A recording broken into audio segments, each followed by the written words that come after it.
कल हमने पहला पार्ट आपको पहले वीडियो के माध्यम से बताया, इंट्रोडक्शन दिया, और सेकंड पार्ट भी हमने दिया। बिल्कुल शॉर्ट ट्रिक की तरीके से हम चल रहे हैं, क्योंकि टाइम ज़्यादा नहीं है और टाइम का हमें प्रॉपर यूज करना है।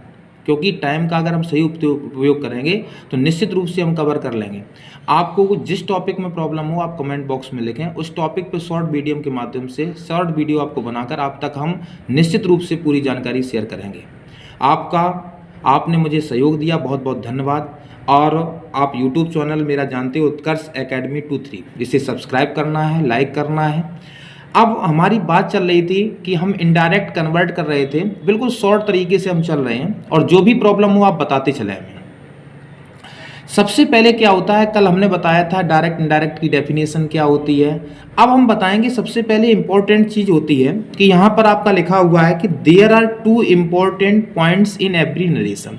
कोई भी आप XYZ कोई भी नरेशन आप बनाएं तो सबसे पहले दो इंपॉर्टेंट चीज होती हैं।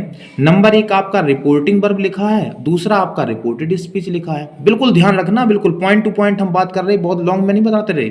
यहाँ पर नंबर एक रिपोर्टिंग वर्ब लिखा है, रिपोर्टेड स्पीच लिखा है। आपको पहले ये रिकॉग्नाइज करना पड़ेगा, जब तक आप ये पहचानना नहीं सीख पाएंगे आप इनडायरेक्ट नहीं बना पाएंगे। कभी कभी क्या होता है, रिपोर्टेड स्पीच को पहले दिया जाता है, रिपोर्टिंग वर्ब को बाद में दिया जाता है। जैसे एग्जाम्पल आपका लिखा हुआ है, he said to me Rahul is a good boy, full stop, inverted comma, close. अब आपको ध्यान रखना चाहिए कि बेटा रिपोर्टेड स्पीच क्या होता है।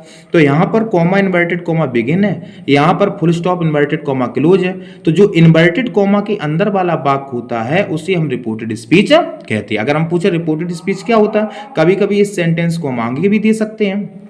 तो इसलिए आपको समझना पड़ेगा बेटा कि inverted comma, the sentence which remains inside the inverted comma is called reported speech. और ये बार वाला सेड टू वाला वाक्य ये रिपोर्टिंग वर्ब है। तो इसको आपको आइडेंटिफाई करना, पहचानना आपको सीखना पड़ेगा।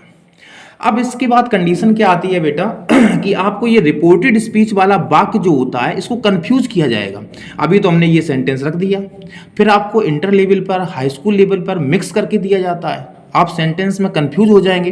तो सबसे पहले हमने शॉर्ट में आइडेंटिफाई करने के लिए सबसे पहले आप रिपोर्टेड स्पीच के सेंटेंस को आप पहचानना सीखें। आप थोड़ा पेशेंस रखें, आप बनाना सीख जाएंगे। सबसे पहले आप रिपोर्टेड स्पीच के सेंटेंस को पहचानना सीखें, फिर हम बताएंगे कैसे आपको कन्वर्ट करना है, कैसे आपको कंजक्शन लगाना है। तो हमने पहचान के लिए ऊपर लिखा हुआ है पहले आपके देखो ज़्यादा से ज़्यादा, चाहे वो इंटर लेवल का हो, 6 काइंड्स ऑफ सेंटेंस जो हैं वो आपके इनडायरेक्ट में आते हैं। एक डायलॉग ऑफ सेंटेंसेस आते हैं, बड़े बड़े लॉन्ग पैसेज पे बेस्ड आते हैं सेंटेंस, उसको भी हम एक शॉर्ट वीडियो के माध्यम से आप तक पहुंचाएंगे हम।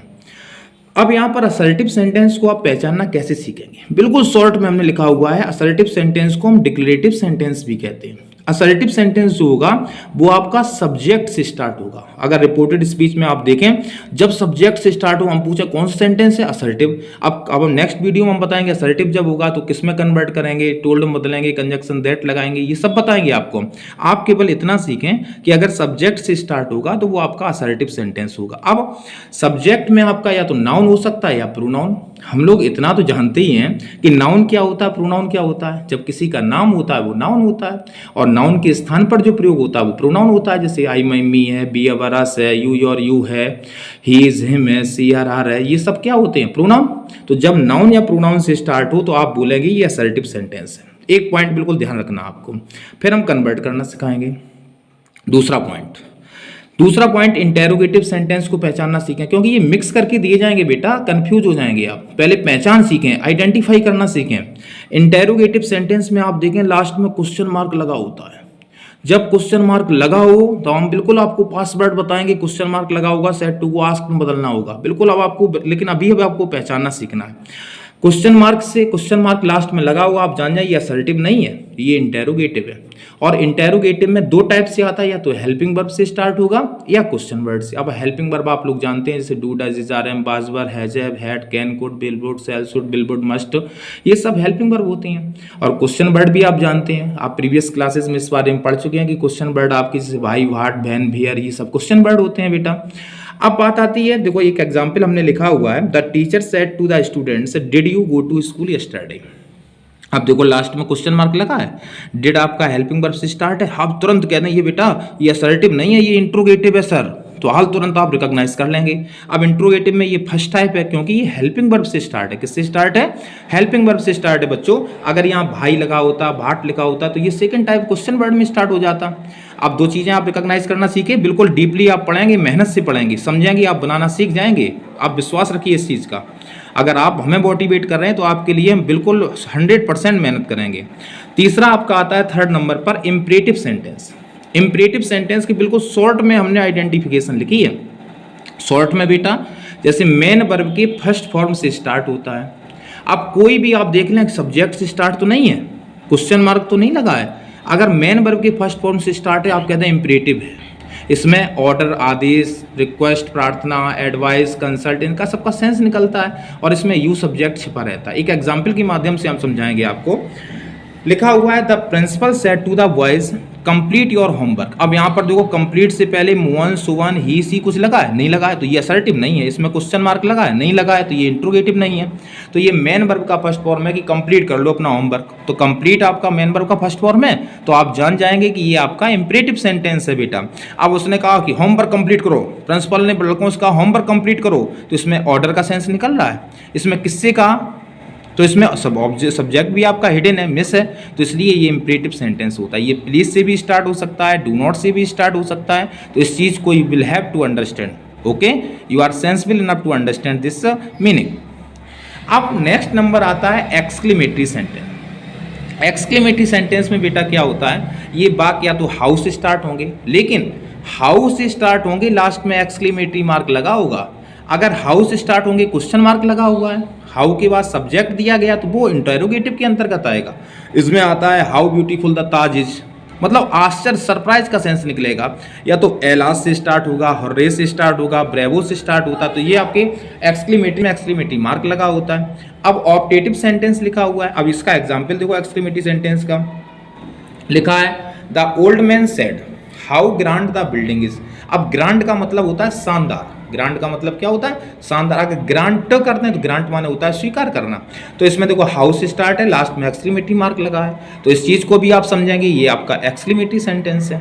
फिर बात करते हैं हम ऑप्टेटिव सेंटेंस की। ऑप्टेटिव सेंटेंस में बेटा क्या होता है? ये मे से स्टार्ट होता है। किससे स्टार्ट होता है? मे से स्टार्ट होता है, और लास्ट में इसके भी एक्सक्लेमेटरी मार्क लगा होता है, लेकिन इसमें सेंस निकलता है या तो विश का, भगवान से विश का, या कर्ज का, या प्रे का, इसका सेंस निकलता है। जैसे एग्जाम्पल देखो, the old women said may you go to hell. Hell means होता है नरक, लेकिन यहाँ अर्थ है भाड़ में जाओ, तो इसमें कर्स का सेंस निकलेगा। हेल का अपोजिट होता है, अपोजिट वर्ड एंटोनियम में आता है पैराडाइज, तो इसलिए आपको एंटोनियम साइनोनियम भी तैयार करके चलना पड़ेगा। इसके बाद एक लास्ट इंटरमीडिएट में बहुत डिफिकल्ट दे दिया जाता है कंडीशनल। ये इसके हम शॉर्ट वीडियो बनाएंगे आपके लिए। कंडीशनल में या तो इफ से स्टार्ट होगा, टिल से स्टार्ट होगा, अनटिल से स्टार्ट होगा, एज सून एज से स्टार्ट होगा, अनलेस से स्टार्ट होगा। ऐसे वाक्य प्रायः दो वाक्य होते हैं, बीच में कॉमा का प्रयोग किया जाता है। देखिएगा जैसे the teacher often says to me, ये सेंटेंस बहुत पॉपुलर है, कई बार बोर्ड एग्जाम में आया कि टीचर प्रायः मुझसे कहा करते हैं if you do not work hard, यदि तुम कठिन परिश्रम नहीं करोगे, यू विल फेल, तुम फेल हो जाओगे। तो यहाँ से इफ से अगर स्टार्ट होता तो पहला वाक्य प्रेजेंट डेफिनिट टेंस में ही बनता है। देखो दो वाक्य दिए गए, तो इसके हम प्रॉपर रूल के बारे में केवल आज आप इस वीडियो में रिकॉग्नाइज करना सीखें। रिपोर्टिंग वर्ब क्या है, रिपोर्टेड स्पीच क्या है, इसको सीखें। असर्टिव सेंटेंस कैसे पहचानेंगे, इंटेरोगेटिव सेंटेंस कैसे पहचानेंगे, इम्परेटिव, एक्सक्लेमेटरी, ऑप्टेटिव, कंडीशनल, इसका रिवाइज करेंगे। नेक्स्ट वीडियो आपका पार्ट 4 आएगा, उसमें आपको कन्वर्ट करना सिखाएंगे। और आप चैनल को सब्सक्राइब करें, मुझे मोटिवेट करें। बहुत बहुत धन्यवाद।